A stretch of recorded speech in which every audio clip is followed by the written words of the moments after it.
আজকে শুভেন্দু অধিকারীর শপথ গ্রহণ করছেন এবং ঠিক কী কী ঘটছে চারিদিকে সেটা আমি একটু বিশ্লেষণ করার চেষ্টা করছি আপনাদের কাছে। আপনারা যদি দেখেন, মমতা বন্দ্যোপাধ্যায় ঠিক শপথ গ্রহণের এই দিন, এই সময় উনি কী করছেন, উনি একটি ইস্যু করেছেন রবীন্দ্র জয়ন্তী পালন করতে না দেওয়া।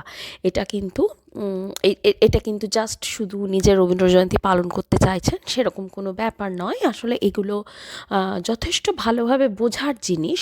উনি কিন্তু as a opposition leader day one, প্রথম দিন কেন প্রথম ঘন্টা থেকে উনি সরব হয়ে আছেন।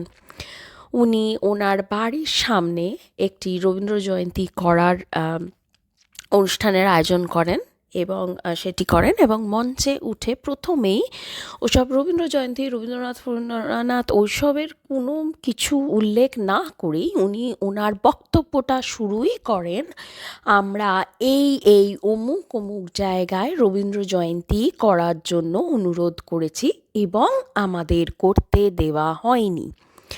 সুতরাং আপনারা বুঝতেই পাচ্ছেন উনি আবার back to that opposition form এবং উনি সব কিছুতে প্রথম দিন থেকে সব কিছুতে আপনারা ধরতে পারেন এবং আপনারা মিলিয়েও দেখবেন আগামী দিনে যা কিছু হবে সব কিছুতে উনি রাস্তায় বসা, ধর্ণা দেওয়া এসব ক্রমাগত করতে থাকবেন।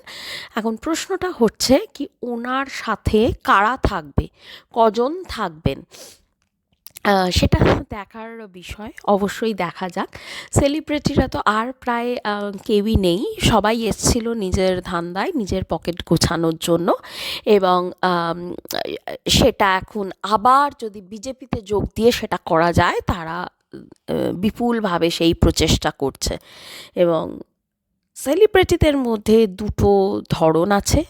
একটা ধরন আপনারা অবশ্যই দেখেছেন, যারা একদম সায়নী ঘোষ, রাজ চক্রবর্তী, শুভশ্রী দেব, এনারা কিন্তু রাস্তায় নেবে পলিটিক্স করেছেন। যতই ওনারা বলুক কি আমাদের টিএমসি অনুরোধ করেছেন এবং আমরা সেই অনুরোধ ফেলতে পারি না, ব্যাপারটা কিন্তু তা নয়। ব্যাপারটা হচ্ছে আপনাদেরও, যারা আপনারা টিএমসির কথায় পার্টি পলিটিক্সে যোগ দিয়েছেন, আপনাদেরও কিন্তু লোভ যথেষ্ট 16 আনা লোভ আছে। আপনারা পকেট গোছাতে, আপনাদের নিজের আখের গোছানোর জন্য সেই পার্টি জয়েন করেছেন এবং পার্টির থেকে যথেষ্ট সুবিধা আপনারা নিয়েছেন। এই কথা কিন্তু আপনারা কোনো দিনও অস্বীকার করতে পারবেন না। আচ্ছা, আর এক ধরনের সেলিব্রিটিরা কীরকম আছে, যারা আরও বড় ধান্দাবাজ, তারা হচ্ছে এই আপনারা যদি দেখেন প্রসেনজিৎ চট্টোপাধ্যায়, ঋতুপর্ণা সেনগুপ্ত, কৌশিক গাঙ্গুলি, সৌরভ গাঙ্গুলি, এনাদের কিন্তু আপনারা কোনো দিন রাস্তায় নেবে মিছিলে হাঁটা, টিকিট নিয়ে পার্টিতে দাঁড়ানো এসব আপনারা কখনো দেখবেন না। কিন্তু এনারা নিজেদের লাভের জন্য যখন যে পার্টিতে, যখন যাদের সাথে দাঁড়ানোর দরকার, এনারা ক্রমাগত করে গেছেন, আমরা সব কিছুতেই আছি, সবার সাথেই আছি এবং যেখান থেকে লাভের গুড় পাবো আমরা সেই গুড় খাবো। এই হচ্ছে এনাদের পরিষ্কার বক্তব্য। সুতরাং আমি যেটা বলতে চাইছি কি, জনগণ হিসেবে কিন্তু আমাদের বোধ বুদ্ধি একদম জাগ্রত হওয়ার সময় একদম এসে গেছে। এগুলো বোঝা একজন সাধারণ জনগণ হিসেবে অত্যন্ত প্রয়োজন। কারণ দিনের শেষে ক্ষমতা কিন্তু একদম আপনার হাতে।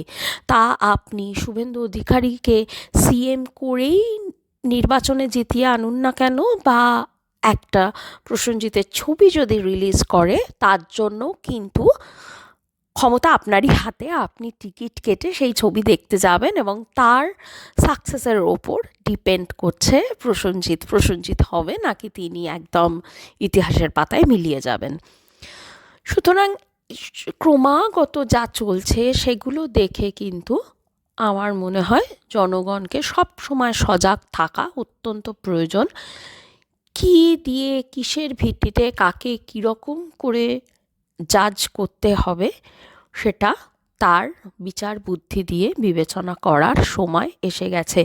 সব কিছু কিন্তু বিনোদন নয়, জীবনের সব কিছু বিনোদন নয়। এবং কি করলে আপনার জীবন, আপনার পরিবারের জীবন, চাকরি বাকরি সব কিছুর উন্নতির দিকে এগোবে সেটা ভাবনার দায়িত্ব একেবারে আপনার।